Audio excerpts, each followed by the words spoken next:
Good morning student. Today in our third standard we will continue our lesson. We are learning how to measure the time. Time को कैसे measure किया जाता है इस बारे में हम पढ़ रहे हैं.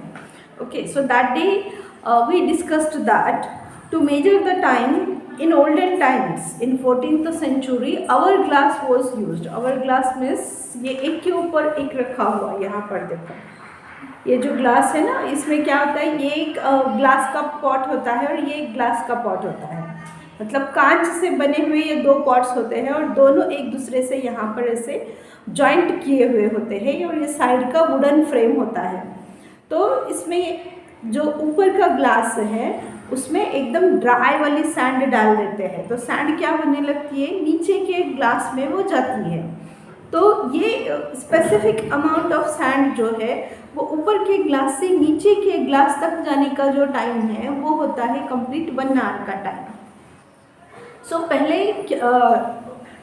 क्लॉक्स का या वॉचेस का इन्वेंशन नहीं हुआ था, तब इस टाइप के आवर ग्लासेस यूज किए जाते थे. In the 14th century the hour glass came into use in Europe. It consisted of 2 connected glass vessels fitted in a wooden frame. Dry fine sand was poured into one of the vessels.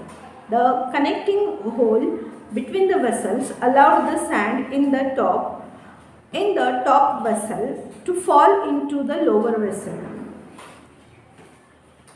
The hourglass was constructed in such a way that it took 1 hour for all the sand to fall from one vessel into the other. The clock was turned over as soon as all the sand had fallen into the lower vessel. This is how a period of 1 hour was measured. These clocks were used in India too. क्या किया जाता था इन दोनों में, ये जो our glass यहाँ पर दिखाया हुआ है, तो इस आवर ग्लास में पहले सैंड को फिल करते थे. तो सैंड इसमें भरने के बाद फिर जैसे वो सैंड भरते थे तो एक के ऊपर एक होने की वजह से और दोनों के बीच में थोड़ा सा होल होता था, तो उसकी वजह से ऊपर के ग्लास की जो सैंड है वो नीचे के ग्लास में जाने लगती थी और इस प्रोसीजर में कंप्लीट 60 मिनट्स लग जाते थे. तो 60 मिनट का 1 आवर ऐसे कंसिडर किया जाता था. यहाँ पर और एक एक्टिविटी दी है, क्या करना है तुम्हें, तुम्हारे अलग अलग फोटोग्राफ्स लगाने हैं. यहाँ पर you have to apply your photographs. First कौन सा है, I was like this when I was a baby. When you was baby, जब तुम बिल्कुल छोटे बेबी थे तब तुम कैसे दिखते थे, तो एकदम तुम्हारे बचपन का छोटेपन का फोटो लगाना है. Now I am like this. फिर यहाँ अभी तुम 3rd स्टैंडर्ड में हो तो तुम 3rd स्टैंडर्ड में तुम कैसे दिखते हो, तुम्हारी अभी की कल परसों निकाली हुई एक फ़ोटो यहाँ पर लगाना है. I will be like this after 20 years. Imaginary drawing करना है अपने आप का कि तुम 20 years के बाद कैसे दिखोगे. मतलब तुम आज तुम अभी 7-8 years के हो, तो जब तुम 28-30 years के हो जाओगे तब कैसे दिखोगे, ये यहाँ पर पेस्ट करना है. तुम्हारी खुद की ड्राइंग बना कर रखनी है, क्योंकि जैसे जैसे हम बड़े हो जाते हैं हमारे फेस में चेंजेस हो जाते हैं. हम एकदम बेबी होते हैं तब अलग दिखते हैं, थोड़े बड़े होते हैं तो अलग दिखते हैं. ऐसे करते करते जैसे जैसे हमारी एज बढ़ती जाती है वैसे वैसे हमारे फेस में भी चेंज आता जाता है. हमारी हाइट बढ़ती जाती है.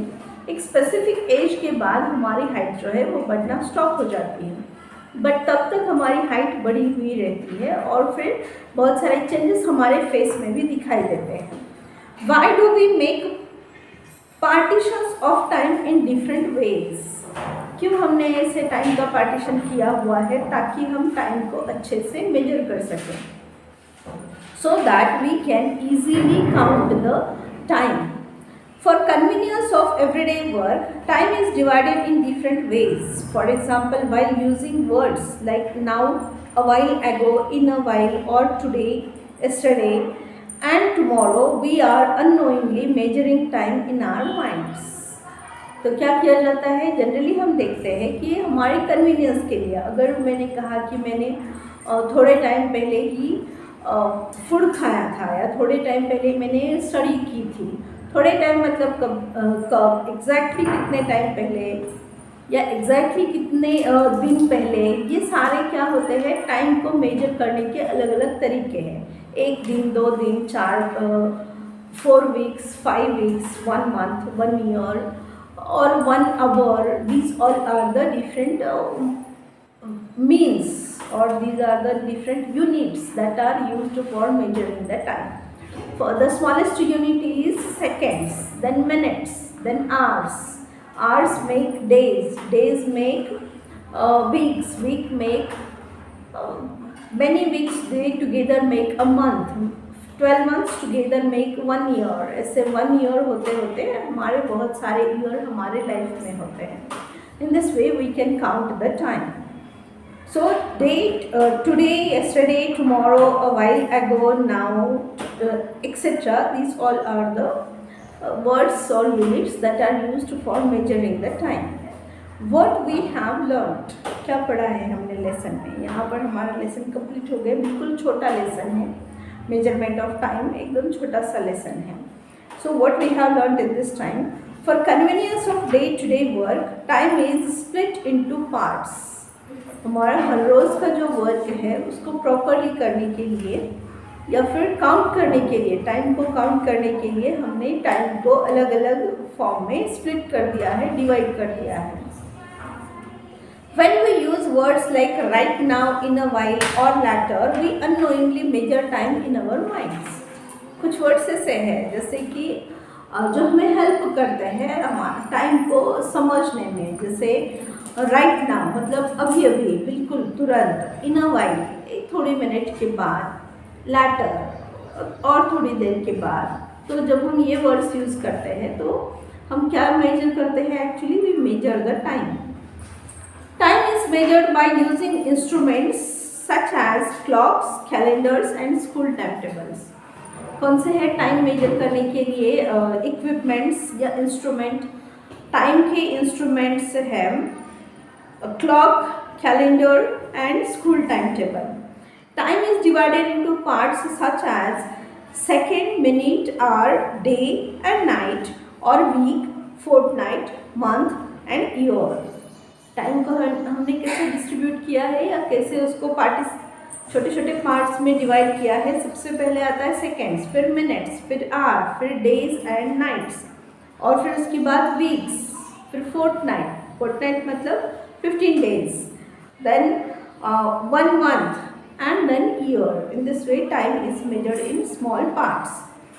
We get an understanding of time through historical buildings or old objects like coins, statues or shards of pottery found in an area. They help us to understand the history of that place. In this way we see that time can be measured in different ways.